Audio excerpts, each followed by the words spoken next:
দেশের ক্রিকেটের বড় এক আক্ষেপের নাম সাব্বির রহমান। সবশেষ ডিপিএলেও ব্যাট হাতে করতে পারেননি রান। তবে বর্তমান ইংল্যান্ডে অবস্থান করছেন সাব্বির। সেখানে টেমস ভ্যালি ক্রিকেট লিগের ডিভিশন ওয়ানের ম্যাচে অক্সব্রিজ ক্রিকেট ক্লাবের হয়ে ১৫২ রানের অপরাজিত এক ইনিংস খেলেছেন সাব্বির। যে রানে ভর করে তার দল অক্সব্রিজ জিতেছে ১৩১ রানে।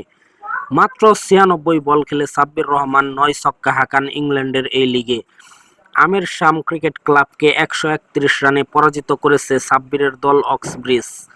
৩৪৮ রানের বিশাল সংগ্রহ প্রায় তার দল।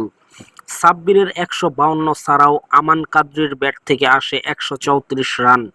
এরপর বল হাতেও ৪ ওভার করেছেন সাব্বির। ২৭ রান খরচ করেও থাকেন উইকেট শূন্য। টুর্নামেন্টের প্রথম ম্যাচে অবশ্য হাসেনি সাব্বিরের ব্যাট। ভয়েন হিল ক্রিকেট ক্লাবের বিপক্ষে ৩৪ বল খেলে করেছিলেন ২৯ রান।